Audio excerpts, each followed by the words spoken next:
Македонската естрада низ годините ја следат многу трачови скандали, голотија, шокантно однесување, но рака на срце не е се така црно. Тука се и големите хитови од музичките звезди, но овој пат нема да зборуваме за нивната музика. Во пресред на големиот христијански празник Божик, решивме дел од естрадата да ја запрашаме. Дали на нивната душа носат гревови? Па не знам, јас сум грешник и многу недостоен човек. Секојдневно правиме, секоја минута правиме грех. Секоја една помисла е грев, така да... Па последен грев.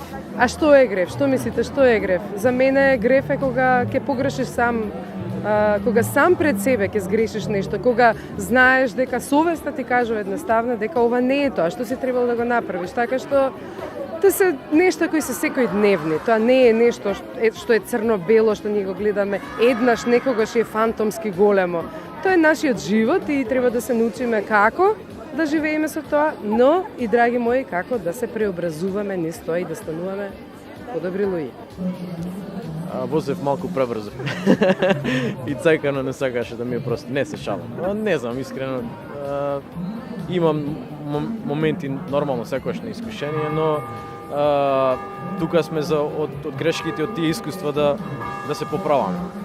Па види, нормално дека сите ние луѓе грешиме, меѓутоа има помалку грешни, повеќе грешни.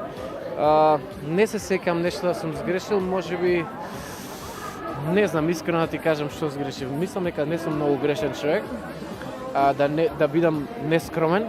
Откако свативме дека македонската естрада е безгрешна или само не сакаат да си ги признаат гревовите пред нашата камера, следното прашање само се наметна. Дали се исповедуваат?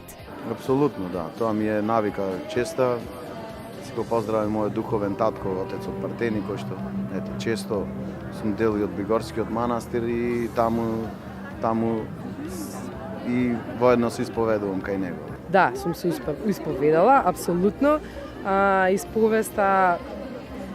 Исповеста е не секогаш само со духовно лице. Најубавата исповест е со духовно лице затоа што на тој начин и душата се рани, но исповеста знае да биде споделување со блиските, така што колку повеќе споделуваме и се споделуваме собствената мака, веројатно толку и поблиски стануваме и посплотени и полесно поминуваме низ нашите секојдневни искушенија. Да. Не премногу, но сум имал прилика за такво нешто. И добро е сите тоа да го прават.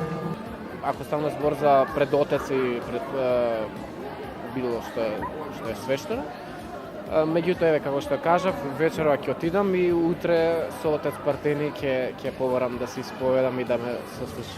Да не должиме, работите се многу едноставни. Драги наши звезди, човечки е да се греши, а христијански е да се побара и да се даде прочка.